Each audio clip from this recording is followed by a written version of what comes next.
Happy 2024. Maybe happy is more than we can expect. We want 2024 um, to calm down, to be something reasonable. There's so much pain everywhere in the world, and but we want to I just want to acknowledge we're here. We came together originally because of the conflict in Ukraine. That remains my greatest concern. It's hard to know, isn't it, as a human, which conflict is more important than another? They are all equally horrible, and I don't have bromides or false words of encouragement. What I do have is a quote from America's first diplomat. It's a little bit warm where I am. Now, let's play a little game. Uh, you're all aware of the defeat of Napoleon in Russia when he stupidly decided to invade Russia, as Hitler did later. And um, the the year 1812 was a key year. Perhaps America's greatest diplomat was John Quincy Adams, the son of John Adams, who was one of the framers of the Constitution. John Quincy Adams, who I think was much smarter than his father, was ambassador. We're talking 1810, 1812. I see something relevant here that I wanted to share with you. He was ambassador to Netherlands, Prussia, Russia, Great Britain. Sometimes thought of as our greatest diplomat. Diplomacy in the early 19th century was something. Let's see. We have to mute. Let's see. Um, sorry, somebody is unmuted. Okay, please mute everybody. John Quincy Adams was in St. Petersburg, the capital of Russia at that time, when Napoleon, who seemed to be invincible, a genius, people referred to him as a genius. I don't think so. And when we think of the sweep of history, and Lev Tolstoy was very much conscious of the significance of random events in huge conflicts. We've talked about this on the battlefield. One of the heroes, I think Pierre, he's wounded. He's looking up and he sees Napoleon, and he compares him to a fly buzzing around. There's the idea, which I would guess John Quincy Adams would share, that because he uses in this report that he sent, I'll read part of it to you. He refers to genius in a very ironical way. I don't think he believes in genius. He certainly did not believe in Napoleon's genius. Now, I'm going to read what he said about Napoleon's defeat. I ask you, just take away the name Napoleon and put in the name Putin. And I think this message may have great sense. He says, and we didn't have telegrams, we didn't have rapid communications in the early 19th century. I suppose these things would have been handwritten, put in an envelope, sent on a ship, would take 2 or 3 months to reach its destination. So this gave the diplomat the opportunity to really think and ponder in a way that nobody does anymore. I think this is very elegant. The spell of Emperor Napoleon's name is not yet totally dissolved. Again, substitute Putin for Napoleon. His friends yet cherish a vague and general hope, and his enemies feel an involuntary fear that his transcendent genius, so they term it, may yet burst forth, chain down fortune at his feet, and range the world again, conquering and to conquer. I see no substantial ground for such a hope or such a fear. The highest probabilities now are that his fall will be as great as his elevation has been extraordinary. And with regard to his genius, if it ever surpassed that of other generals in statement, it was most assuredly deserted him in the undertaking and in the execution of the war. That he may still maintain his authority in France, Russia, it would be presumptuous to deny. But that he may again collect armies and win battles is altogether possible. But the tenor of human history, when fortune has once turned her back upon those to whom she has been most lavish of her favors, she never takes them in her arms again. Isn't that beautiful? The idea that, and of course, nobody knows this is a product of thinking. It's not there. You can't prove this, but the idea that people of great strength who tend to be dreadful dictators and very destructive for unexplainable reasons, fortune, capital F, it's imagined as a like a Greek god or something like that. Fortune comes and rewards you, and when fortune, which is capricious, decides it's all over, it's over. And the unexplained and huge aspect of human history is we never know why or when, but it does seem that when very destructive dictators are defeated, they never come back. That's all I can leave with you today. Working slightly in reverse.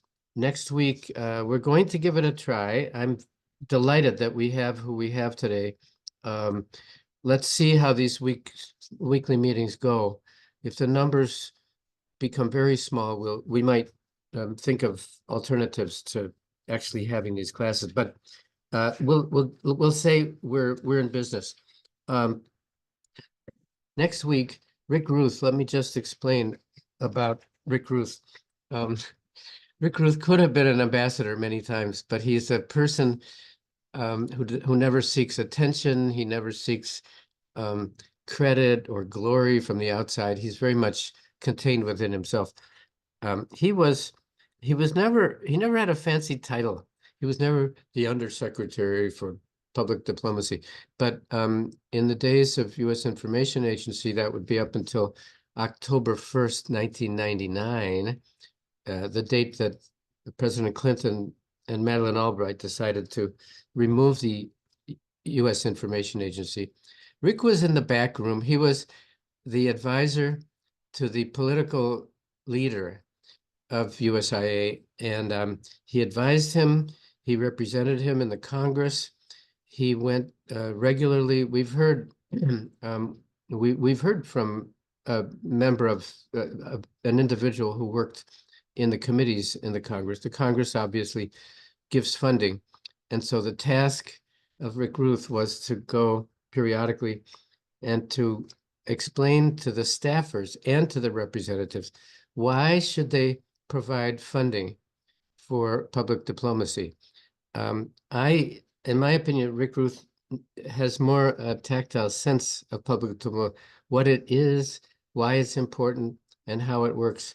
I believe he knows more about this than any other person in the world, and he will join us next Monday. I have included in your Google Classroom notes a link to a short film. It's 35 minutes, I think.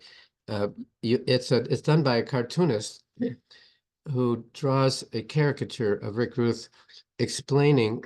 The audio is perfectly genuine. It's Rick explaining to an audience of people who do public diplomacy professionally, and he's explaining to them a bit about the history, the importance, the way it functions. And so you'll hear him.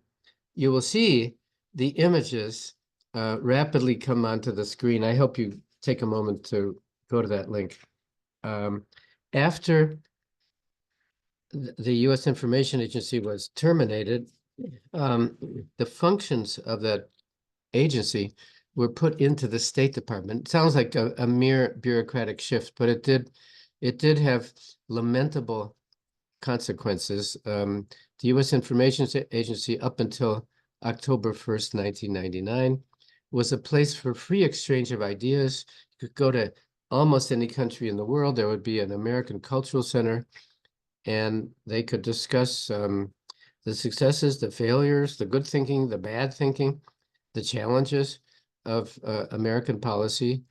Again, through no virtue of ours, we seem to be always the center of attention just because of our size. I'm not saying the United States does anything very well, but what they do is very important.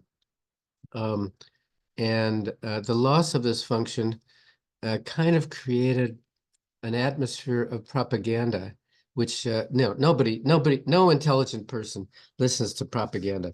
And then the motif of the endeavor was it was called Telling America's Story to the World. That was Charles Wick, the second last director of USIA.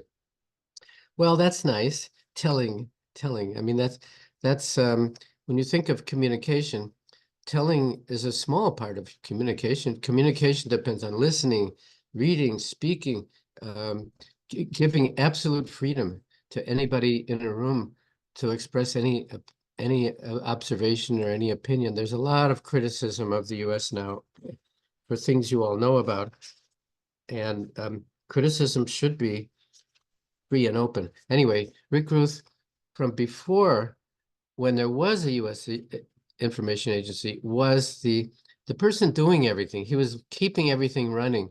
The figurehead, Charles Wick, and those preceding him and following him were the political appointees of the president, and they didn't do the detailed part of keeping budgets and arguing to Congress and all that. Rick Ruth did.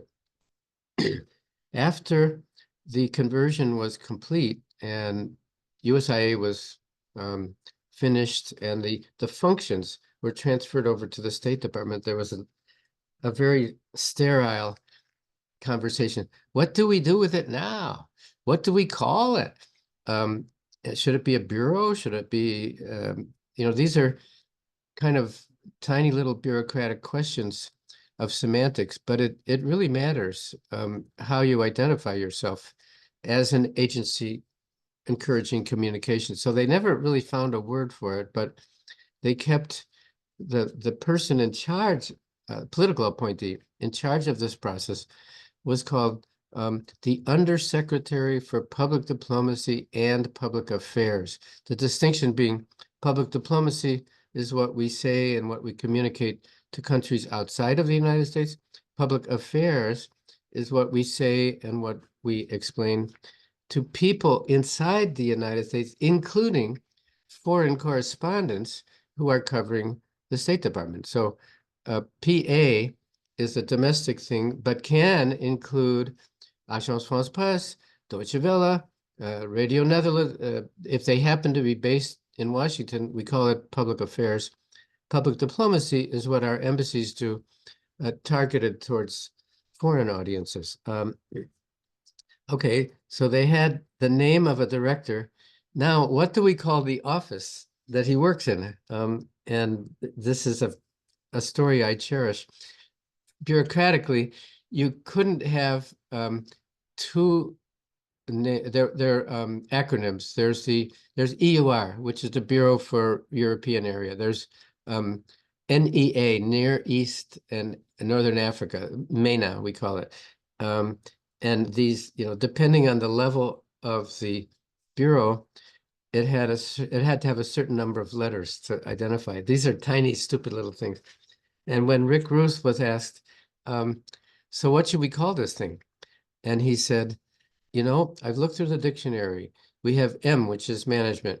We have EUR. We have P, which is the Undersecretary for Political Affairs. We've used up most of the letters, and you can't use Z, you can't use X. So how about using the letter R? Rick Ruth, my initials. He said, I'm going to call it R unless you object.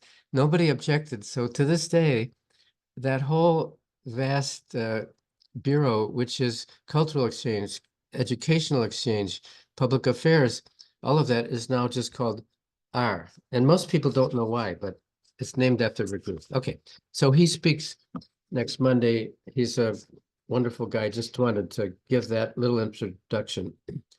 And if we survive, and I certainly hope we do, to January 29th, then we get Ambassador Beth von Schack, who is the senior most American official dealing with war crimes.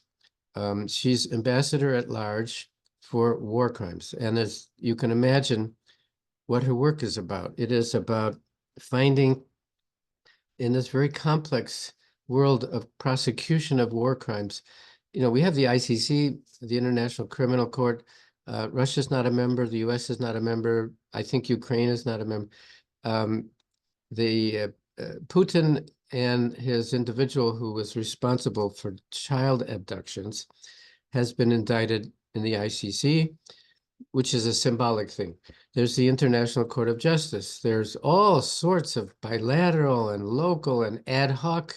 The terrible wars in Sierra Leone and Liberia had their own, and in Bosnia, had their own special tribunals ad hoc. So it's a very complicated question. How do you prosecute war crimes? And Ambassador Beth von Schack is the lead in the United States government in figuring this out. She's and she loves speaking to your group. So I hope people will stay with us at least that long. Now, how to use the time we have today. I thought, I hope you remember, in our last session, I was just sort of summarizing things because, you know, you've heard a lot. In my case, when I read or listen, I feel enlightened. I feel I've learned something. And ask me 2 weeks later, what did you learn? Well, I don't remember. So I thought if I just, and I'm recording this, so as a kind of a document, I want to summarize what I think we heard in the second half of our fall sessions. Let me repeat. We did talk about Tom Pickering, but we're doing, you know, it's been a month since we were together. So let me repeat a few things that we heard from Tom Pickering. And this may be a bit dry and a bit formulaic, but I just want to go over these things. If I were listening to this, I would take notes, but that's up to you. Pickering, just a few things that he told us. The military is a terrible way to resolve conflict. There's almost never a total victory in a military conflict. Again, I'm not saying I agree with that. And there's a very big question of whether Ukraine, we very much want Ukraine to have total victory. That's my opinion. That's the opinion of many people on this call. But let's just keep track of Tom Pickering, who was U.S. ambassador to the United Nations during the first Gulf War, and after the whole scope of his whole life and career, that's his judgment. Military is a terrible way to resolve conflict. He emphasizes the need to negotiate. Now that's a dirty word in Ukraine. I'm aware of that, but let's just say the concept exists. I'm not advocating one thing or the other. He talks about the back channel, which is so important. The back channel, the types of conversations that we will never hear, because these are conversations held in private, maybe in secret, maybe we know that there are all sorts of things happening in Doha, in Qatar, which is a place people often go. This is a tiny country in the Gulf, which has made it possible for enemies to meet away from the attention of the media. And Tom Pickering reminds us that a lot happens in those situations. These are conversations we will never know about. We'll never know that there was a conversation. But in many cases, the actual negotiation does not take place in a plenary situation. It takes place off stage in the corridors, dans les coulisses, the back channel, he calls it, which is, by the way, I think I mentioned this, the name of the book written by Bill Burns, the current director of the CIA. His kind of autobiographical memoir is called The Back Channel. And a lot of it has to do with the negotiations with many parties and Iran in the JCPOA, the Joint Community Plan on, I forget, JCPOA, which was not a treaty, it was an agreement between, I believe, China, Russia, the EU, the United States. I'm probably leaving somebody out, maybe Turkey. And the deal was, as you remember, you stop developing nuclear weapons. We have all your money in our banks. It is your money. We will not steal the money, but we will not give it to you until you agree to stop producing nuclear weapons. John Kerry, the Secretary of State at the time, did a brilliant job at negotiating this, and with success. The agreement stayed until Donald Trump got rid of it. Again, no judgment on that, but it could be that he had reason. It could be that there was genuine information that the Iranians were cheating. They were developing nuclear weapons. Therefore, you violated the agreement. There's no agreement. I don't know the truth on that, and I doubt if any of us ever will. But again, these things that happen outside of attention are, I don't know if any of us will ever be part of such an agreement, but we need to know that that's where decisions are made. Let's see. He did, he was very circumspect, wasn't he? He was very hesitant to say anything, a very strong opinion. He did say the invasion of Iraq in March of 2003, encouraged by Secretary Colin Powell, was a big mistake. This is generally accepted. I cannot remember in recent years any American diplomat or politician saying that it was a good idea to invade Iraq. Everybody agrees. Whether an invasion was justified, that's one question. But once you've decided to invade, did they do a good job at doing so? F minus. The lack of awareness of the Shia presence in Iraq, believing that simply dissolving the Ba'ath Party would solve the problem. No. It created much more difficulty than it didn't solve anything to dissolve the Ba'ath Party, because that's where anybody of influence was. There was only one party. He ended his talk in a very general way. He said, with regard to marriage, education, jobs, he gave us kind of his advice as a sage, as a mentor. He said, have the ability to understand yourself, and keep an open mind on how other people think. Now, that seems so simple, but here's a man sharing with us, I believe, his most basic belief. Understand yourself. Sounds easy. It sounds obvious. Not so easy. This takes not only a constant effort, a large effort, but it takes some sustained effort over time, because we all change depending on our circumstances and our age and our individual situations. If you are a student and there's not likely to be a marriage in the near future, your decisions will be what they are. If you are finished being a student and maybe married, your decision will be very different. So this is not a static thing. It requires constant reevaluation to understand who you are. What he means is what type of life will be fulfilling to you and will allow you to help the world be a little bit better, which I think is why we've all been born. I don't want to be theological about it. Now, we get from Pickering on November 16th, we had David Kramer. Many of you will remember him. He's now the director of the Bush Library in Houston, I guess, the George W. Bush Library.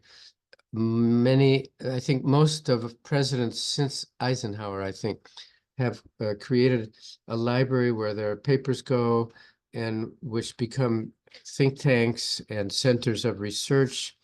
That's what David Kramer is doing now. He was closely associated with George W. Bush.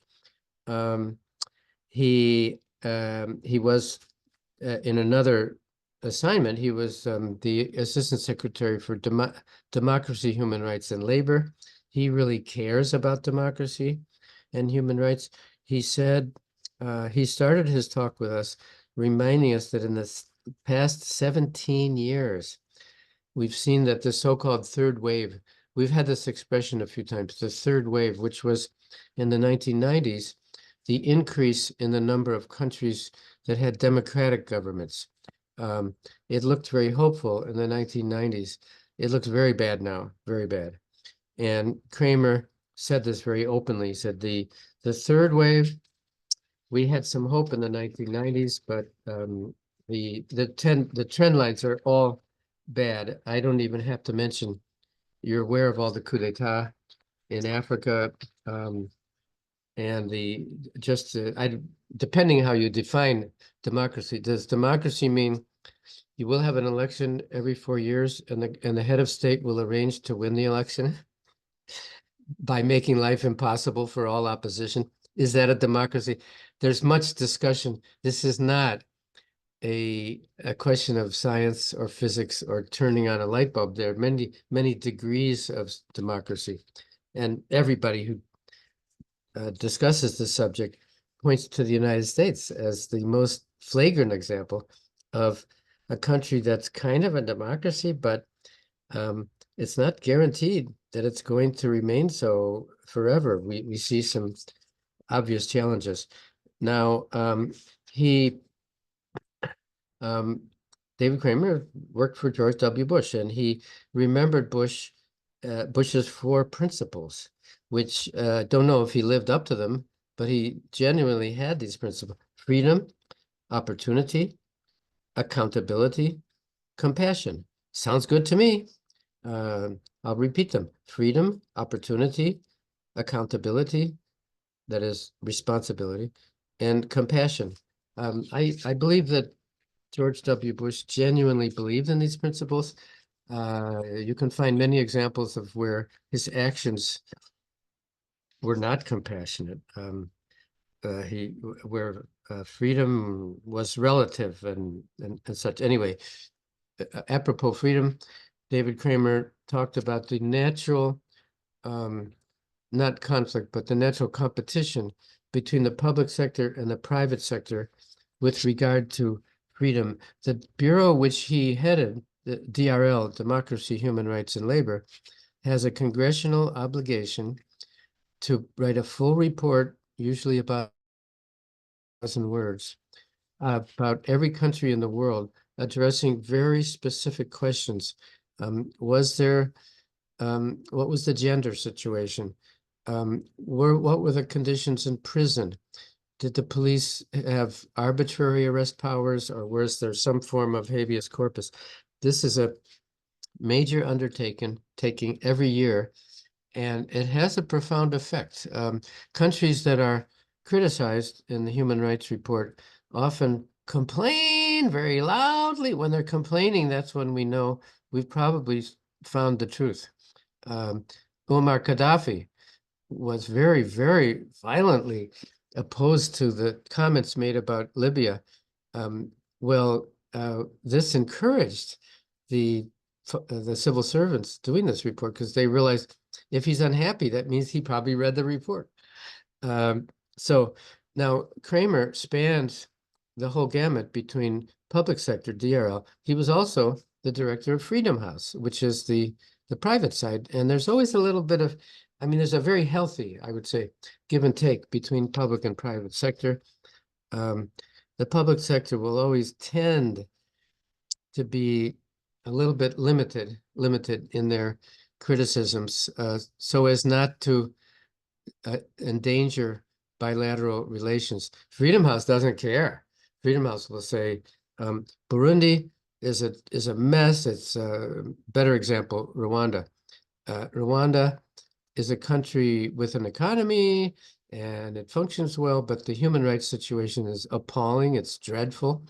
President Kagame absolutely orders extra judicial killings outside of his country, people he doesn't like. And Freedom House will say this, very boldly, whereas the DRL will do things a little bit more restrained.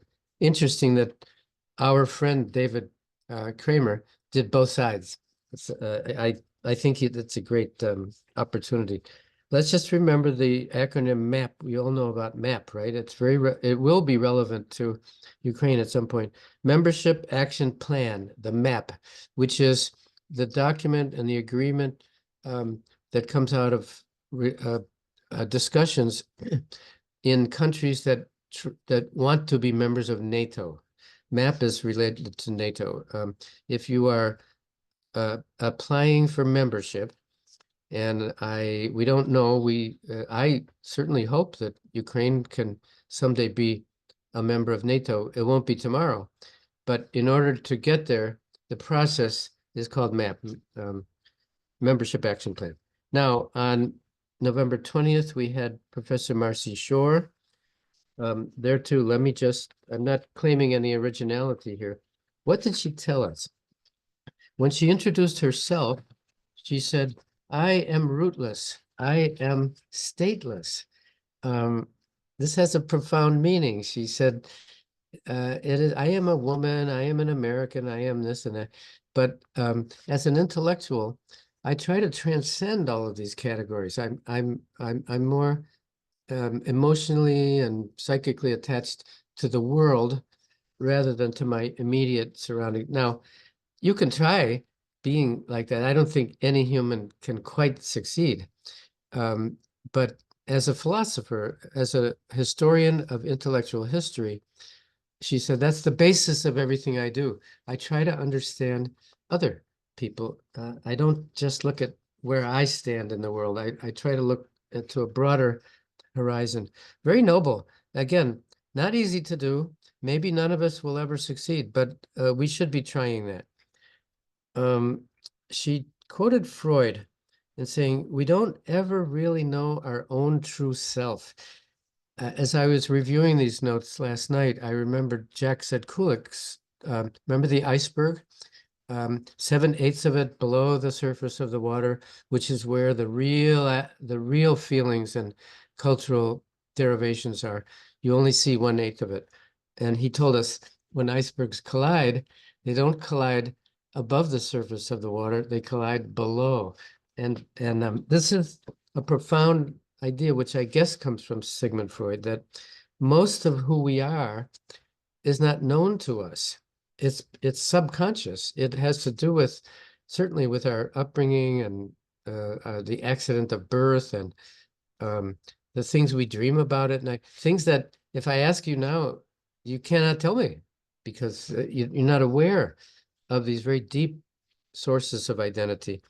And Marcy Shore referred to that we can never, ever really know our known self. Funny how that matches up with David Kramer saying, or rather Pickering, when he said, try to get to know yourself. Sounds, yeah, it's a good thing. It's very, very difficult. And it's something, but don't give up trying. Let's see, much is submerged in the unconscious, says Marcy Shore. She's not a psychologist, she's a historian. And then she follows that by saying, although it's very difficult and maybe impossible, you should never give up trying. I think that's a verbatim quote. You shouldn't this should not keep us from understanding something. If we cannot understand entirely our own subconscious and our values, which lie deeper than our ability to articulate them, keep trying, keep trying. The philosophy of the bridge, the importance of this very powerful symbol of the bridge, uniting neighbors often despise each other and have conflicts, and being a neighbor among human beings is very often a bad thing. But try to construct bridges. I don't know if it's possible to do this between Ukraine and the Russian Federation. I can't see it happening during this generation. But take another area of the world. Take the warring factions in Sudan. You know, Sudan had a democracy for 3 years, and then they had this ridiculous coup d'etat, and that's bad enough. But then now there are two warring factions killing. There's 7 million. I know that doesn't impress a Ukrainian, that number, but 7 million people displaced. The Russian Federation, FYI, has been supporting both sides of that conflict. How crazy is that? How cynical. Evidently, the reasoning is of these two factions killing each other in Sudan. If one of them wins, they will thank us because we've supported both sides. That's cynical. That's so. Marcy Shore reminded us of the deep importance of stories as a way of remembering content. She is a philosopher, but she tends, do you remember her memories, her observations tend to be very personal. They're not abstract. She doesn't use constructivism and real, I mean, she doesn't get into that. She thinks more about what is it that human beings go through, and what she's all about is maintaining friendships, and she has many in Poland and Ukraine, in Czech Republic, and these friendships are what she's all about. So she talks about something she calls real people. These are people you actually get to know. Let's see. She quotes Hannah Arendt. Hannah Arendt, fascinating character, came from Europe to the United States in the 1940s, I believe. The boundlessness of human interrelations. It sounds kind of abstract or idealistic, but we shouldn't be embarrassed by this concept that humans must understand one another and try to give some credence to the people you're working against. Try to find out, and we talked about empathy versus sympathy. I have no sympathy for Vladimir Putin, but I know that only through having some empathy can I hope to defeat him. I need to know what's he thinking. That doesn't mean you agree, but we call that empathy. She quoted Kant, Immanuel Kant, as his basis. I'm smiling because I recently read bits of Kant, and it sounds very naive. It says, "Oh, you should be a good person." It's not. It doesn't sound like philosophy. But she quoted Kant as the basis of how to judge a person's morality. She said, morality is not a question of the correct actions that you take. It's more a matter of what did you really want? And I think the brilliant example she used, Neville Chamberlain at the Munich conference of 1938, he goes down in history as a failure, a villain, a naive idiot, because he thought he could pacify Hitler by saying, take Western Czechoslovakia and we'll let it go at that. And we know in retrospect that was a terrible mistake and only encouraged Hitler to expand more. But Marcy Shore says, wait a minute. Don't judge him only on the result of what he did. Rather, consider what was his motive. He genuinely believed that it was worth a chance. Having come out of World War I, everybody in this call, including me, we can't imagine the amount of trauma that Europeans were living in following World War I. The idea of having another war, it was unimaginable. And Chamberlain, who was remembered in history as a fool, as an idiot, morally, he was not a fool. He took a chance on seeing, would this work? Could we avoid another horrible conflict like World War I? It's easy for us to discard him, but we didn't go through World War I. He did. And she's Marcy Shore, very interesting, said, it's more what your intentions are than the results of what you do that you should be judged by. Complex. Let's see. The government she points out that the government is not the people, not in any country. So never make the mistake of judging a country by its government. Um, it's tempting to do so in the case of the Russian Federation. I believe, as disgusted as she is at their behavior these days, I think she would insist, even so, um, judge and condemn the government. Don't be so quick to do so with the people. I personally, emotionally, I find that very difficult. I feel the many video clips that I've seen of Russians answering questions in the street give me a very, very bad impression. But okay, Marcy, I will reserve judgment. Okay, it's a good reminder. The difference between guilt and responsibility. Guilt is something that is possible to pass on from one generation to the next. If like the guilt, let's say the future guilt of the Russian people, they are guilty of collaborating in this dreadful conflict. And so this is something you can be born with guilt. Sounds kind of Catholic, doesn't it? And I'm not sure I quite understand, but this is Marcy Shore's perception. Whereas responsibility is always a priori. It's always based on an action that an individual took. So accountability, I think that was one of David Kramer's quotes of George W. Bush: accountability, responsibility. In other words, individually, we are responsible for the things we do. And if we do really badly, you're guilty, but this distinction between guilt and responsibility, worth thinking about. She talked about the tipping point, the Wendepunkt. This is a Clausewitz concept, I think, and reminds me of the John Quincy Adams quote. This turning point in a conflict or in a crisis, you never know when it's going to happen.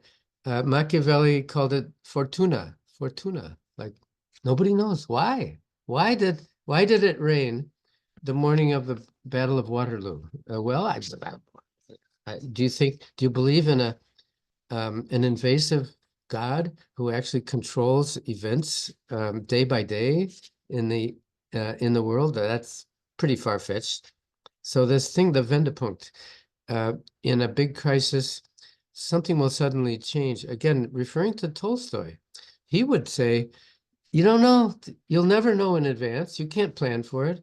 It could be the tiniest little stupid thing, and an aggressive and successful military advance can be suddenly halted.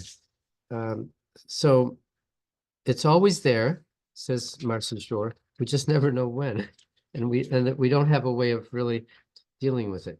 Okay, on the 27th of November, we had Brett Bruen. If you remember Brett, he was a Foreign Service officer. He rose very quickly, very young, to be the communications director at the National Security Council. Wow. And then he found himself constrained by the government aspect of this. And he said to himself, I can do better than this in the private sector.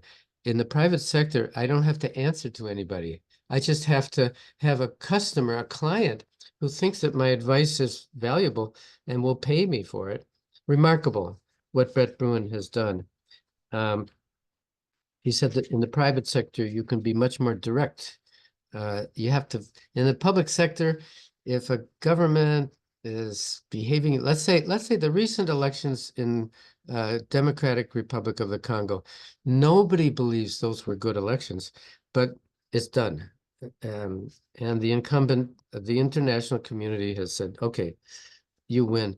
And governments thinking of their own future bilateral relations will tend to go easy on a bad election like that. Whereas in the private sector, you could say, you call that an election?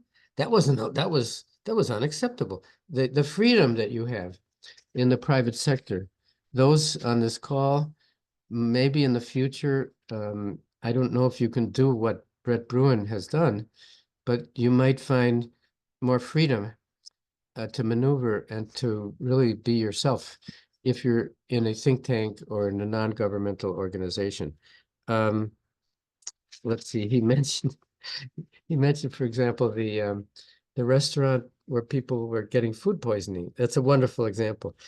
Um, what do? You own a restaurant and there's been food poisoning and everybody knows it's your fault. What do? You just shut down? He said, um, give coupons for free meals. Brilliant. Could a government ever do such a thing? No, no. But Brett used that as an example of what you can do when you're in a non-governmental organization. You can come up with very creative ideas. Should this restaurant be closed down forever? Well, if somebody's really smart, they say, you know what? There was food poisoning. We've done everything we can to make sure it never happened. And here are your coupons. Come and have a free meal. Interesting how different it can be in the public and private sectors. He, like Marcy Shore, he said, tell the story, tell the story. People remember things not from abstract names, constructivism, realism, doesn't mean anything to most people. To tell a story that based on a true individual or group of individuals will always have a greater effect and will be remembered easier.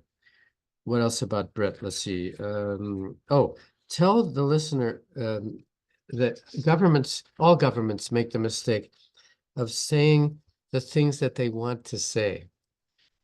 People don't listen to that. We want you to know that we are the victims, or that we want you to stop behaving in such a way. Those messages never get through. Rather, tell the listener what you think the listener wants to hear. I'm not saying distort and lie and mislead, but when you're communicating with a human being, imagine what that human being is likely to believe. Not it may not be the truth, but if you simply say I'm right and they're wrong, people don't listen. So think rather of what the listener would be willing to hear. He said wants to hear. I would say would be willing to hear.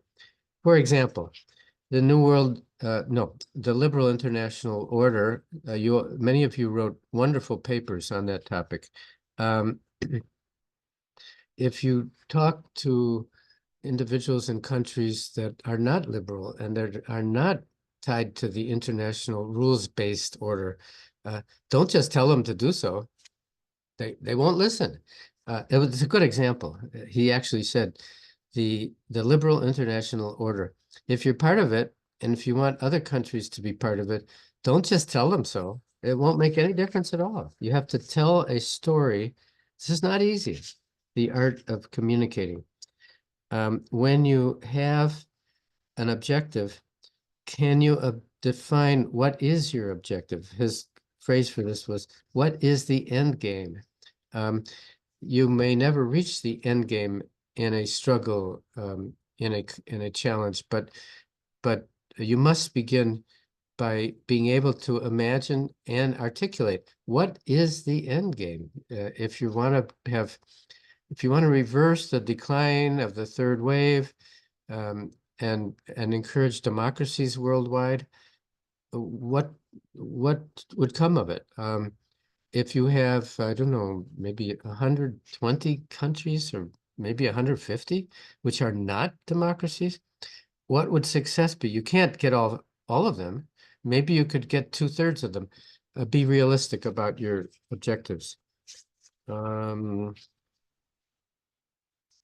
Again, those two speakers, kind of two pieces of a triptych. Marcy Shore, Brett Bruin, communication, communication. We're talking about things that can and must be done short of military conflict. We're not really being trained in this experience to be successful in a military conflict.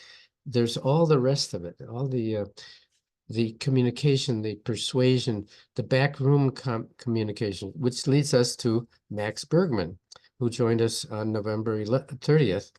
He talked about sanctions. Now, sanctions is in that middle ground between merely communicating and using military. And Joseph Nye has the three categories: hard power, smart power, soft power. Hard power, that's military. Soft power, that's cultural exchange, educational exchange, and dialogue with people. In the middle is this thing called smart power, which is not kinetic, it's not lethal, it doesn't kill people, but it's one level up from soft power. And normally we would put economic sanctions in that category. I learned a lot from Max Bergman. There were and you asked wonderful questions of him, because he I think he was very honest about sanctions don't really change the behavior of terrible dictators like Putin, but what they do is they create a deterrent to others who might consider being bad leaders, and it might say, "Oh, the EU sanctions on Russia did not impress Putin, but they might impress another potential dictator." He did say sanctions are not a wonder tool. Don't expect miracles from sanctions. They are what they are. Um, he said the advantages are no dead soldiers, no cost, and a much more indirect process. It doesn't require money from a budget. It doesn't require people going out into a battlefield and getting themselves killed.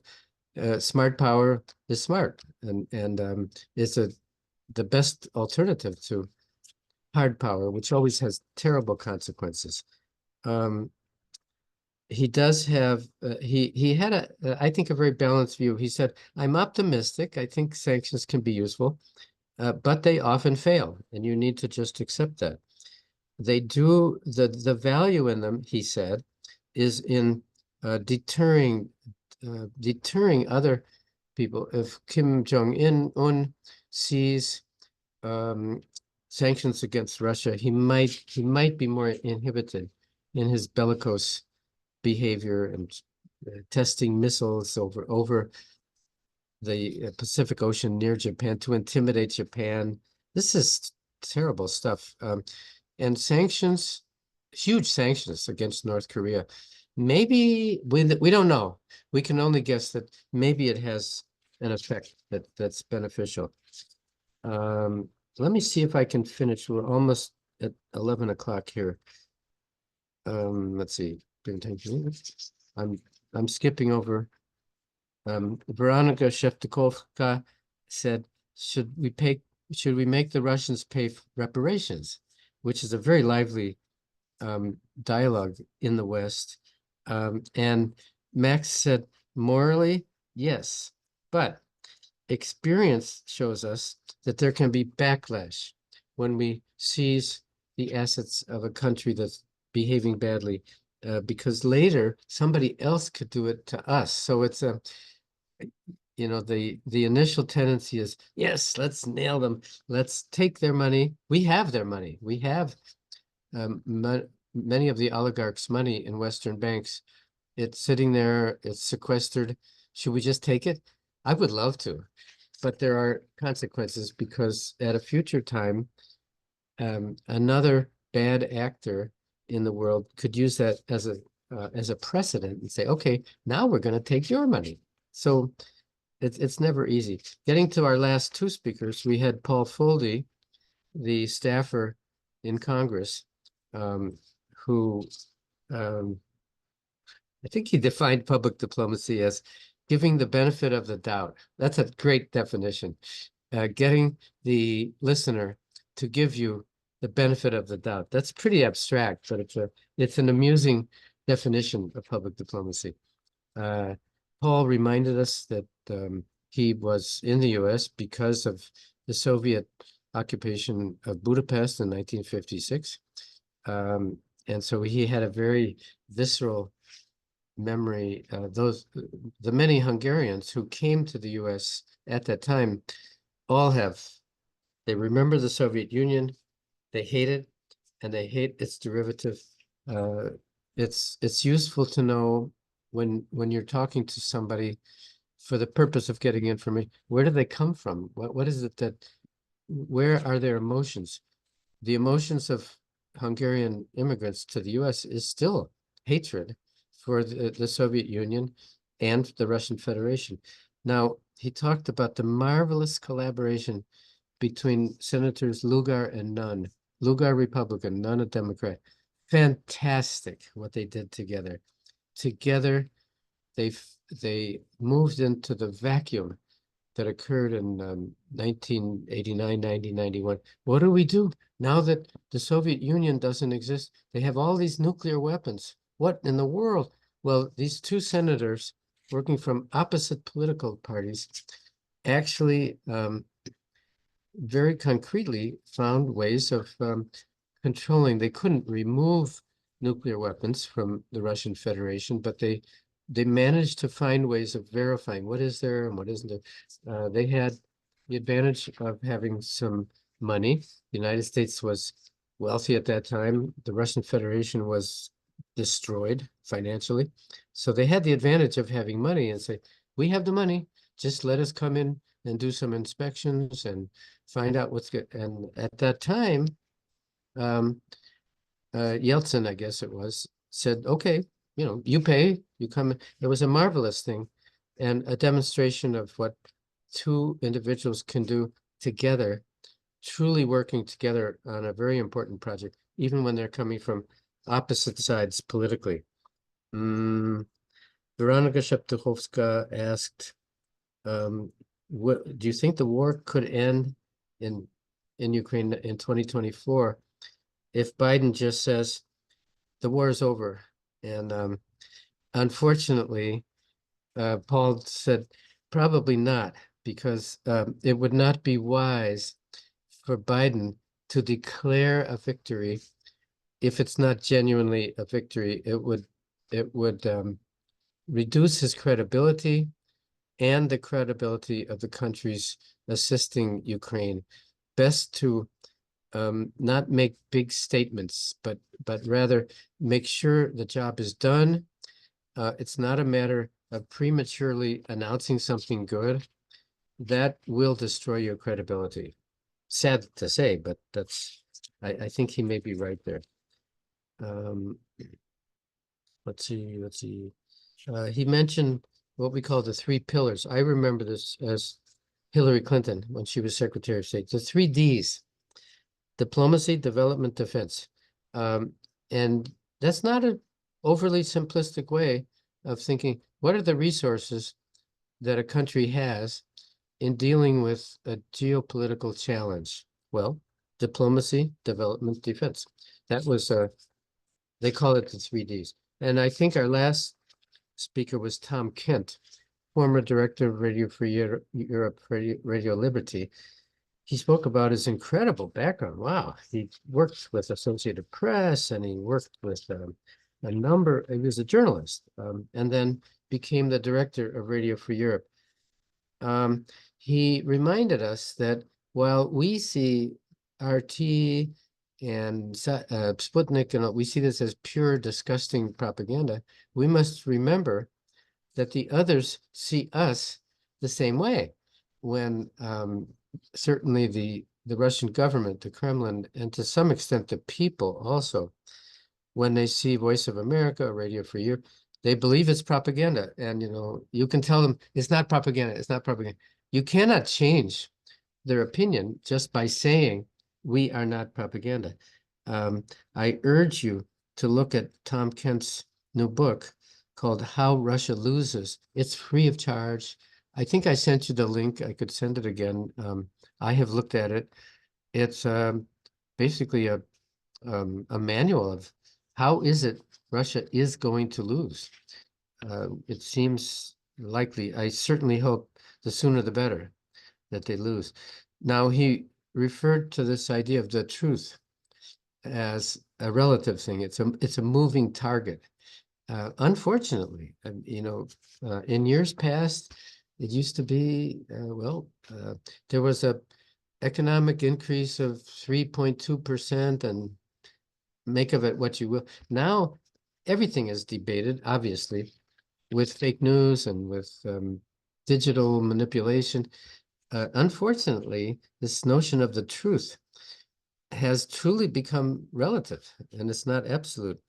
Um, and he said what people want, human beings want to be able to perceive an orderly process or something that makes sense. So sometimes, and he calls that a unified theory, um, in people's wish to have an explanation for maybe their poverty or their bad conditions. First of all, it's very effective to tell them, you are the victims. You have received some injustice of some sort. This is how Chinese and Russian propaganda is so successful. The grievance narrative, he calls it, the grievance narrative. It's not your fault. You're poor, you're miserable, you don't have a toilet, you have no sanitation. It's somebody else's fault. This is a message that has profound success in places where people are confused and their lives are not comfortable. It's a very understandable process. And so when communicating with people in a different culture and in different circumstances, it's just good to remember they want to believe that everything bad in their lives is the fault of somebody else and not themselves. So he did say, and this is where I got very happy. He said governments are not very good at doing this type of communication. NGOs, non-governmental organizations, are much better. Um, I, I just by experience and anecdote, I absolutely agree with him. Isn't it funny? He was the director of two major governmental communications agencies, RFE, RL, Radio Free Europe, Radio Liberty, and yet he understands that in dealing with a challenge like, how are you to explain to the Russian people they're doing this terrible thing? Um, um, you you cannot just tell them this is wrong and we know, and here's the maternity clinic that was blown up. You have to take into consideration their wish to make sense of their bad circumstances. Sometimes NGOs can be much more direct, much more able to communicate that type of message. And I've talked a few times about Debunk EU. I was looking last night at one of their latest postings. I think you can Google this, debunkeu.org. I don't know what works, but they have a Ukrainian woman speaking in perfect English, explaining why the Russian narrative is absolutely wrong. The Ukrainian government does not harvest organs for sale. Uh, a government can say, we don't do that, but nobody will believe a government.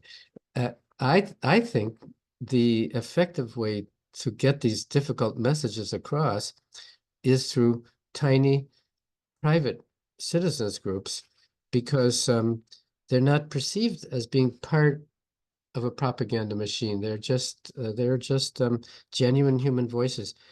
Try Googling debunkeu.org and see what you get. They do this through short video clips. You'll see a Ukrainian woman speaking in perfect English, and then they'll work in some images, and she speaks in a monotone. She does not speak emotionally. She just says, here's what's really happening. I have no idea if this is penetrating into the Russian consciousness, but I do know that government-sponsored media seem to be failing. So with this, let's see, there's a little bit more debates. Tabloids, yeah. Okay. Um, he did say also in communicating, which is really what we're learning in this series of sessions. communicate. How do you communicate? Simple, simple, simple. This is sometimes difficult for Europeans whose educational systems encourage them to be complex. In fact, we know that communicating with foreign audiences can be successful only if it's simple. In my own notes, I put ethos, logos, pathos, and I think we've talked about this. Aristotle, nobody has come up with a better model than Aristotle. We have to go back over 2,000 years. Ethos, the ability of the narrator to establish credibility. Now, when John Kerry worked with his speechwriters, he always asked them to find an anecdote which would be relevant to the particular audience he was talking to, not an anecdote about himself, but rather when he went to the Normandy invasion sites and one of these celebrations, memorials, he said, find me an individual who was there in June of 1944. And they did. And he said, Madame Dubercy, we know that it was a terrible day for you. And this is, we call this ethos, the establishment of yourself as a credible part of the communication. Not simple. I mean, not simple to do, but very simple in succeeding in establishing credibility. That's ethos. Logos, obviously, the use of words, the use of logic. If this, then that. Every communication should have some element of proof if you have an objective of some sort. Propaganda does not do that. Propaganda uses the third Aristotelian element, which is pathos, which is not pathos in English. Pathos is the use of emotion, which is perfectly legitimate in conveying an idea to a resistant audience or a foreign audience. Propaganda, you can spot propaganda pretty easily because never mind ethos, never mind logos. It's all pathos. It's all pathos, stirring up emotions. Any legitimate communication should have an element of pathos, but roughly 1/3. Ethos, logos, pathos. If you find that it's 90% pathos, it's probably propaganda. So I think we get to pretty much to where we need to be. I will just say, and to summarize what we did in the fall, I would say thank you, George Kennan, for saving the human race. I mean, he was a very complicated, unhappy, unpopular, difficult person, but his concept of containment may have saved the human race. And I mean, there's so many ironies here because he was seen as a dove by hawks and seen by hawks as a dove. He was misunderstood. When he wrote about containment in 1944, 47 is when he published. He never intended that to mean send them weapons and arm the front. And, President Truman misunderstood him entirely. He spent the rest of his life trying to say, that's not what I meant. That's not what I meant was avoid conflict. Containment was this ambiguous word taken in different ways by different people, including President Truman. The Truman Doctrine was a very belligerent thing. It was, we're going to, there's a red line. If the Soviets go to Greece or Turkey, we're going to kill you. That's how Truman used the concept. And Kennan immediately said, that's not what I meant. That's what. And then Truman took it for what he wanted, and he got rid of Kennan. But Kennan was always there. And he really was there mainly as an advocate for peaceful solutions, like Tom Pickering. He always preferred outcomes that were not belligerent. And I would say thank you to Kennan. I would say no thank you to Bill Clinton, who created this crazy concept called the peace dividend. What the hell is that? After the fall of the Soviet Union, Clinton, who was a good man, and he did many good things, but how stupid to talk about something called the peace dividend when you suddenly have a resolution of a 70-year conflict, the Cold War. and it's resolved, sort of. Is that the time to stop communicating? Au contraire, no, this is the time to begin to make sure that people understand this is better than what we had during the Cold War. He very stupidly um, decided politically that we don't need communication anymore, and he removed the U.S. Information Agency. It gets very personal since that's the agency I was with. Guys, we're at 11:16 here. I just wanted to, again, awaken some memories because uh, you can hear, you can understand, but will you will you remember? Maria, what's on your mind? Go ahead, Maria. Um, let's see. I just wanted to say that in the beginning of the session, you asked about the people who couldn't make it today but will join us later. And I asked in our chat, and Julia, Nazari, Evgenia, and Stefania said that they will join us later. Thank you so much. Thank you so much. I'm not complaining. I'm delighted to see again our friends today. And Rick Ruth is a very personable fellow. I'll have to decide later if I go for people like Robert Gates. I need to be able to say we have a certain number. I don't care about numbers. It's a matter of who do I approach. Thank you, Maria. With that, we will certainly continue on Monday with Rick Ruth. If you have time, I put the link in your Google Classroom. It's amusing. It shows the development of his history of public communication, starting at, I believe, no, starting before World War II. You know, who did what and how did this develop and what is it for citizens to communicate with other citizens under being funded by governments? Public diplomacy is not purely people to people because somebody's paying for it and there's a purpose. So we have to be open and frank about this. When when a government, as the U.S. government does this all the time, um, creates programs and makes it financially possible, it's for a purpose. The purpose is mutual understanding. This goes back to J. William Fulbright, who put that in the original legislation funding this whole thing, that it is for mutual understanding. The belief, the very strong belief after World War II was after these two immense conflicts in Europe, in the world during the 20th century, how can we prevent this from happening again? It is in our narrow interests as Americans for there to be mutual understanding. It's kind of a noble, lofty idea. Our effort is not to deceive or persuade or, to manipulate. We are guilty of doing all those things, but originally the idea was if there can be more understanding, there may be less conflict.